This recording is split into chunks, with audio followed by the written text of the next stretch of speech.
Je ne m'attendais pas à devenir la gardienne de ma grand-mère à 28 ans. J'avais une carrière prometteuse en tant qu'ingénieur environnemental à Chicago, un petit appartement branché et une vie qui commençait enfin à trouver son rythme après des années de dur labeur. Mais lorsque grand-mère Ellie m'a appelé pour me dire qu'elle était tombée et s'était fracturé la hanche, tout a changé. Ce n'est rien de grave, Sam, insista-t-elle au téléphone, sa voix faible malgré ses efforts pour paraître forte. Le médecin dit que tout ira bien après un peu de repos. Mais je savais que ce n'était pas vrai. À 84 ans, une fracture de la hanche était sérieuse, et grand-mère Ellie vivait seule dans l'ancienne ferme familiale, en pleine campagne de l'Oklahoma, à 30 km de l'hôpital le plus proche et loin de tout parent. La ferme de 100 hectares appartenait à notre famille depuis 3 générations, bien que l'agriculture ait cessé il y a des années, après la mort de grand-père. Maintenant, grand-mère vivait seule dans cette grande maison ancienne, entourée de champs vides et de souvenirs. J'ai pris un congé de mon travail et j'ai pris l'avion dès le lendemain. Le plan était de rester 2 semaines, d'aider grand-mère à organiser des soins à domicile et de retourner à ma vie. 2 semaines sont devenues 1 mois. 1 mois est devenu 3. Et peu à peu, j'ai réalisé que je ne pouvais pas la laisser. « Tu es en train de gâcher ta vie », déclara ma mère lors d'une de ses rares visites. Maman avait déménagé à Phoenix il y a des années, préférant la chaleur du désert à la poussière de l'Oklahoma. Ellie devrait être dans une maison de retraite. Toi, tu devrais construire ta carrière. Je ne gâche rien du tout, répondis-je en déposant une tasse de thé devant elle. Je travaille à distance et grand-mère va mieux chaque jour. Maman ricana. Avec un salaire d'ingénieur ? Prendre soin d'une vieille femme et d'une ferme qui engloutit de l'argent ? Sois réaliste, Samantha. C'était ma mère, toujours pragmatique, toujours préoccupée par la sécurité financière. Elle avait grandi dans cette ferme et avait hâte de la quitter. À ses yeux, ma décision de rester était incompréhensible. Mon oncle Peter était encore pire. Il appelait tous les mois depuis sa maison de vacances en Floride, soi-disant pour prendre des nouvelles de grand-mère, mais en réalité pour suggérer de vendre la ferme. Ce terrain vaut une fortune, Sam, disait-il, comme si je ne le savais pas la maison, elle tombe en ruine, mais la terre. Les promoteurs se l'arracheraient. Ellie pourrait vivre confortablement dans un bel établissement, et il en resterait largement assez. Par « largement assez », il voulait dire son héritage. Mon oncle Peter n'avait jamais caché qu'en tant que fils unique de grand-mère, il s'attendait à recevoir la plus grande part de ce qu'elle laisserait derrière elle. Puis il y avait mes cousins, Jessica et Mark, qui venaient pendant les fêtes avec des cadeaux coûteux et des éclats de voix, remplissant la vieille maison d'une gaieté forcée avant de repartir vers leur vie bien remplie. Il ne restait jamais assez longtemps pour aider grand-mère à faire sa rééducation ou à gérer ses médicaments. Il ne vidait certainement jamais un bassin de lit ni ne l'aidait à se laver lorsqu'elle était trop faible pour le faire seule. « Tu es une sainte, Sam », disait Jessica en m'embrassant rapidement sur la joue avant de partir. « Je ne sais pas comment tu fais. Tu ne t'ennuies pas ici, toute seule, au milieu de rien ? » Mais il se passait beaucoup de choses, simplement pas le genre d'excitation que Jessica pouvait comprendre. Il y avait grand-mère qui retrouvait peu à peu la capacité de marcher seule. Il y avait la victoire de sa première montée des escaliers sans douleur. Il y avait le jardin que nous avons planté ensemble, grand-mère donnant des instructions depuis sa chaise pendant que je creusais dans la riche terre de l'Oklahoma. Et puis il y avait les histoires racontées dans le calme des soirées sur le porche, en regardant le soleil se coucher. Au-dessus des champs vides, grand-mère Ellie me racontait des histoires de sa vie que je n'avais jamais entendues auparavant, comment elle avait rencontré grand-père lors d'un bal pendant la Seconde Guerre mondiale, les premières années à la ferme lorsque la sécheresse avait failli les ruiner, les compagnies pétrolières qui les avaient approchées il y a des décennies pour acheter les droits miniers, et comment grand-père avait toujours refusé. Edgar disait toujours que cette terre était notre héritage, pas quelque chose à exploiter, expliqua-t-elle, ses mains ridées lissant la couverture sur ses genoux. Il voulait la transmettre intacte, comme son père l'avait fait avant lui. Ce qu'elle ne m'avait pas dit, ce que personne ne savait, c'est que grand-père n'avait pas simplement refusé ses compagnies pétrolières. Il avait conclu un tout autre genre d'accord. Je l'ai découvert 1 an plus tard, lorsque grand-mère Ellie est décédée paisiblement dans son sommeil. Je suis restée avec elle jusqu'à la fin, tenant sa main pendant qu'elle s'endormait, lui murmurant qu'elle était aimée. La douleur de la perdre était vive et profonde, une souffrance physique qui m'empêchait de respirer. Les funérailles ont eu lieu dans la petite église où grand-mère allait depuis plus de 60 ans. Les bancs étaient remplis de voisins et d'amis, des gens dont elle avait touché la vie par sa gentillesse discrète. Ma famille était là aussi, bien sûr, maman venue de Phoenix, oncle Peter de Floride, et mes cousins Jessica et Mark, venus de leurs villes respectives. « Tu as l'air épuisé », commenta maman avec son ton critique habituel. Ça fait combien de temps que tu n'as pas vu une vraie coupe de cheveux? J'ignorais la question, trop fatiguée pour son genre particulier de préoccupation. J'avais passé la dernière année à prendre soin de grand-mère, à voir ses bons jours devenir de plus en plus rares. Une coupe de cheveux n'avait pas été une priorité. Après la cérémonie, tout le monde s'est réuni à la ferme. C'était la première fois depuis des années que l'endroit était rempli de gens, les pièces résonnant de voix au lieu du silence. Je me suis frayé un chemin à travers la foule, dans un état de choc, acceptant les condoléances et essayant d'être une bonne hôte malgré ma tristesse. « As-tu réfléchi à ce que tu feras maintenant ?» m'a accosté mon oncle Peter dans la cuisine pendant que je remplissais la cafetière. « Maintenant qu'Ellie est partie, il n'y a plus de raison pour toi de rester ici. » Je n'ai pas décidé, ai-je répondu honnêtement.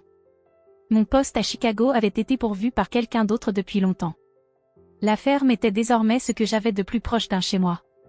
« Eh bien, ne prends pas de décision hâtive, a-t-il conseillé, baissant la voix. J'ai parlé à un promoteur qui est très intéressé par cette propriété.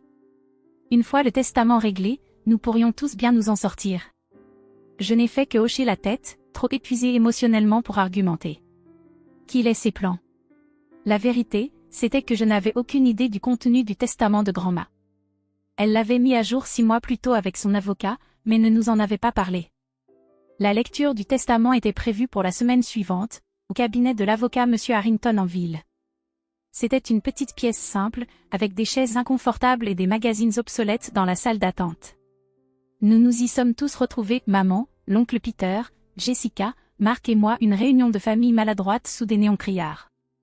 M. Harrington, septuagénaire, un contemporain de grand-ma, gérait les affaires juridiques de la famille depuis des décennies. Il ajusta ses lunettes et commença à lire le langage juridique formel, tandis que mon oncle Peter se penchait en avant, impatient. À mon fils, Peter, lut M. Harrington, je laisse la somme de $50 000 et ma collection d'articles de pêche antiques qui appartenaient à son père. Le visage de mon oncle Peter se décomposa. $50 000, c'était une somme considérable, mais bien loin de la valeur de la ferme sur laquelle il comptait. À ma fille, Linda, continua l'avocat en hochant la tête vers ma mère, je laisse $50 000 et ma collection de bijoux, y compris le collier de perles qu'elle admirait toujours. Ma mère hocha la tête, l'expression figée. À mes petits-enfants, Jessica et Mark, poursuivit M. Harrington, je laisse $25 000 chacun, dans l'espoir qu'ils les utilisent judicieusement. Jessica et Mark échangèrent un regard. Comme leur père, ils s'attendaient à plus. Et à ma petite fille, Samantha, M. Harrington ajusta encore ses lunettes, qui est restée à mes côtés quand j'avais le plus besoin d'elle, je laisse la ferme et les 100 acres de terre environnantes, ainsi que tous les biens ou droits associés à cette propriété. La pièce se tut. Puis mon oncle Peter laissa échapper un rire sec. La ferme? Elle est en train de tomber en ruine. Et ces champs n'ont pas produit de récolte depuis des années. Le terrain seul doit valoir quelque chose, intervint ma mère, me lançant un regard calculateur. Surtout si ce promoteur est toujours intéressé. Monsieur Harrington toussa. Il y a aussi une lettre personnelle pour Samantha, dit-il en me tendant une enveloppe scellée portant mon nom écrit de la main tremblante de grand-ma. Le reste de la réunion passa dans un flou de paperasse et de déception à peine dissimulée de la part de ma famille. Mon oncle Peter était déjà au téléphone. En sortant du cabinet, probablement pour appeler son contact chez le promoteur afin de voir si l'affaire pouvait encore être sauvée par mon intermédiaire, il m'instruisit, ne prend aucune décision sans nous consulter. Alors que nous nous tenions sur le parking, il ajouta, cette propriété représente un héritage familial. Un héritage familial qu'il était prêt à vendre au plus offrant quelques minutes avant. Je hochai la tête en silence. Tu devrais au moins entendre les offres qui existent, ajouta ma mère. Cette vieille maison nécessite plus de travaux qu'elle ne vaut. Sois pragmatique, Samantha. Je promis de réfléchir à cela, surtout pour clore la conversation. Tout ce que je voulais, c'était retourner à la ferme, ma ferme maintenant, et lire la lettre de grand-ma en privé. Une fois chez moi, je m'assis sur la balançoire du porche où grand-ma et moi avions passé tant de soirées et ouvris soigneusement l'enveloppe. Ma chère Sam. Si tu lis ceci, cela signifie que je suis partie retrouver ton grand-père, et la ferme est maintenant à toi. Je veux que tu saches que c'était toujours le plan, même avant que tu viennes m'aider après ma chute. Ton grand-père et moi avons vu en toi, depuis que tu étais petite, un amour pour cette terre que aucun de nos autres enfants ou petits-enfants ne partageait. Ce que tu ne sais pas, ce que personne dans la famille ne sait, c'est qu'Edgar n'a pas simplement refusé les compagnies pétrolières il y a toutes ces années. Il était plus rusé que cela. Il a vendu les droits miniers pour une petite portion de la propriété, juste 10 acres dans le coin nord, mais a conservé les droits sur le reste, croyant qu'un jour ces droits seraient bien plus précieux. Il avait raison. Il y a 6 mois, M. Harrington m'a aidé à négocier un accord avec Meridian Energy. Ils ont confirmé d'importantes réserves de pétrole sur notre terrain, samedi. Le contrat se trouve dans le coffre-fort derrière le portrait de ton grand-père dans le bureau. La combinaison à la date de notre mariage, 6 décembre 39. Les premiers puits seront installés dans l'année suivant mon décès. Les revenus seront substantiels, suffisants pour restaurer la ferme, pour vivre confortablement, pour faire tout ce que tu rêves de faire tout en préservant notre terre intacte. C'est ton héritage maintenant, pas seulement l'argent, mais la responsabilité de la gestion. Cette terre est dans notre famille depuis des générations, et maintenant je te la confie. J'ai vu comment tu prends soin des choses, Sam, comment tu t'es occupé de moi, comment tu as soigné le jardin, comment tu as réparé le vieux balancelle du Porsche sans qu'on te le demande. Tu as les mains et le cœur de ton grand-père. Les autres voient la ferme comme un fardeau ou une vache à lait. Toi, tu la vois comme une maison. Je t'aime, ma douce fille. Merci pour le cadeau de ton temps et de tes soins pendant mes dernières années. J'espère que ce cadeau que je te laisse te procurera autant de joie que tu m'en as apporté. Tout mon amour. Grand-mère Ellie. Je lus la lettre 2 fois, les larmes coulant sur mon visage, avant d'aller dans le bureau. Le coffre derrière le portrait de mon grand-père contenait exactement ce que grand-mère avait décrit, un contrat épais avec Meridian Energy, accompagné d'études géologiques montrant des dépôts de pétrole importants sur la propriété. Les revenus projetés étaient stupéfiants, des millions sur la durée des puits. Je passais toute la nuit à réfléchir à ce que cela signifiait, à ce que grand-mère m'avait confié, à la manière d'honorer à la fois l'opportunité financière et l'héritage familial qu'elle décrivait. Au matin, j'avais un plan. Pendant les 6 mois suivants, je ne dis rien à ma famille au sujet des droits pétroliers. Lorsque l'oncle Peter m'appela avec des nouvelles d'un promoteur prêt à payer le prix fort pour la terre, je déclinai poliment. Quand maman suggéra de vendre au moins une partie de la propriété pour financer une vie réelle en ville, je changeai de sujet. Cette ferme te coûte toutes tes économies, m'avertit-elle lors d'un appel téléphonique. Tu es aussi têtue qu'Ellie. Merci, répondis-je, prenant cela comme le compliment qu'elle n'avait pas l'intention de faire. Pendant ce temps, Meridian Energy commença le processus d'installation des premiers puits sur ma propriété. Je travaillais en étroite collaboration avec leurs équipes environnementales pour assurer une perturbation minimale de la terre. J'utilisais une partie des paiements initiaux pour commencer à restaurer la ferme, embauchant des entrepreneurs locaux pour réparer le toit et remplacer la plomberie antique. Lorsque le premier puits fut terminé et prêt à commencer la production, je décidai que c'était le moment. J'envoyai des invitations identiques à maman, à l'oncle Peter, à Jessica et à Mark.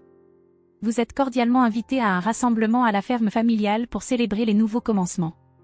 Samedi 12 juin, à 14 h. Ils acceptèrent tous, probablement curieux de savoir ce que je pouvais bien célébrer dans cette « fosse à argent » de ferme. Le jour du rassemblement fut parfait, ciel bleu clair de l'Oklahoma, une brise douce, et les champs autour de la ferme étaient verdoyants et luxuriants. J'avais fait peindre la maison, reconstruit le porche, et aménagé le jardin. Elle était plus belle qu'elle ne l'avait été depuis des décennies. L'oncle Peter arriva le premier, son SUV de luxe soulevant la poussière sur l'allée. Il descendit et regarda autour de lui avec une surprise évidente. La place a changé, commenta-t-il, observant les améliorations. Tu as été occupé. Oui, répondis-je, le guidant vers le porche arrière où j'avais préparé des rafraîchissements. Maman, Jessica et Mark arrivèrent peu après, tous faisant des observations similaires sur la transformation de la ferme. Ça a dû coûter une fortune, dit maman, suspicieuse. Où as-tu trouvé l'argent, Samantha? C'est justement pour ça que je vous ai invité aujourd'hui, répondis-je, leur tendant à chacun un verre de la limonade préférée de grand-mère. Je voulais vous montrer quelque chose. Je les conduisis à travers le champ arrière, suivant un chemin récemment gravillonné vers le coin nord de la propriété. Lorsque nous avons franchi une petite colline, le puits de pétrole est apparu à l'horizon, une unité de pompage bougeant régulièrement de haut en bas. Ils s'arrêtèrent tous net. « Est-ce que c'est » commença l'oncle Peter, sa voix vacillante. « Un puits de pétrole » confirmai-je. Le premier de plusieurs que Meridian Energy installera au cours de l'année prochaine. « Il y a du pétrole sur cette propriété » demanda Mark, incrédule. « Pas mal, selon les études. » Je leur tendis à chacun une copie d'une version simplifiée du contrat. Grand-père l'avait soupçonné il y a des décennies. Il a vendu les droits miniers d'une petite section mais a gardé le reste. Grand-mère a finalisé cet accord 6 mois avant sa mort. Ils fixèrent les papiers, puis le puits, puis moi, leurs expressions mêlant choc, confusion et compréhension croissante. Tout ce temps, dit lentement l'oncle Peter. Quand on pensait que cette terre n'avait aucune valeur. Elle n'a jamais été sans valeur, le corrigeai-je. Elle a toujours eu de la valeur en tant que maison familiale, en tant qu'héritage, en tant que lieu où grand-mère et grand-père ont construit leur vie. Le pétrole n'est qu'un bonus. Combien ? Demanda Jessica, sans détour, scrutant le contrat. Combien ça vaut ? Les projections sont dans le contrat, répondis-je. Mais c'est substantiel. Maman leva les yeux des papiers, son visage pâle. Et Ellie t'a laissé tout ça ? À toi seul ? Elle m'a laissé la ferme et tout ce qui y est lié, confirmai-je. Y compris les droits miniers. Un lourd silence s'abattit sur le groupe alors qu'il prenait la mesure des implications. La ferme, sans valeur, qu'il m'avait poussé à vendre était maintenant révélée comme un actif d'une valeur de millions. L'année que j'avais, perdue, à m'occuper de grand-mère avait donné lieu à un héritage bien au-delà de leurs attentes. Eh bien, dit enfin l'oncle Peter, forçant un sourire. Je suppose qu'il est de mise de te féliciter. Tu as certainement eu de la chance, samedi. Ce n'était pas de la chance, dis-je fermement. Grand-mère a fait un choix, tout comme je fais le mien maintenant. Je leur remis un deuxième document, un accord juridique établissant la fondation Ellie et Edgar Williams. 50% des revenus pétroliers iront dans cette fondation, expliquai-je. Sa mission est de soutenir l'agriculture durable, la conservation de l'environnement et les soins aux personnes âgées dans ce comté. Je la fonde au nom de grand-mère et grand-père. Et les autres 50% demanda maman. C'est pour moi, répondis-je simplement. Pour entretenir cette ferme, vivre ma vie et m'assurer que cette terre reste dans la famille pour la prochaine génération, tout comme grand-mère et grand-père le voulaient. Tu pourrais tout vendre maintenant et être à l'abri pour toute ta vie, fit remarquer Marc. Pourquoi t'accrocher à cet endroit ? Je regardais autour de moi les champs vallonnés, l'ancienne ferme au loin, le grand chêne où grand-père avait construit une balançoire il y a des décennies. Parce que certaines choses valent plus que de l'argent, dis-je. Grand-mère m'a toujours dit que la vraie richesse n'est pas ce que l'on a, mais ce que l'on est. Je crois ça. Ma famille resta encore 1 heure, posant des questions sur l'accord pétrolier, la fondation et mes projets pour la ferme. Les conversations étaient tendues, des sous-entendus de regrets et de rançéures cachés sous leurs mots de félicitations. Mais cela ne me dérangeait pas. Je ne les avais pas invités pour me vanter ni pour leur faire sentir coupable. Je les avais invités parce que, malgré tout, ils restaient ma famille. Et parce que je voulais qu'ils comprennent ce que grand-mère avait essayé de nous enseigner à tous, que les soins et la présence comptent plus que le succès matériel, que l'héritage ne se résume pas à l'argent, et que parfois, les choses qui semblent les moins précieuses détiennent la plus grande valeur. Après leur départ, je m'assis sur la balançoire du porche nouvellement reconstruite, alors que le soleil commençait à se coucher. Au loin, le puits de pétrole continuait son rythme régulier, extrayant un trésor caché des profondeurs de la terre. Mais le vrai trésor, je le savais, était la leçon que grand-mère m'avait laissée, voir de la valeur là où les autres ne voient rien, prendre soin de ce qui compte, et comprendre que les héritages les plus riches ne sont pas toujours visibles pour l'observateur occasionnel. Je passai ma main le long du bois lisse de la balançoire, me sentant plus proche de grand-mère que depuis son décès. Je comprends maintenant, murmurai-je à l'air du soir. Merci. Et quelque part, je me plais à penser, grand-mère Ellie souriait.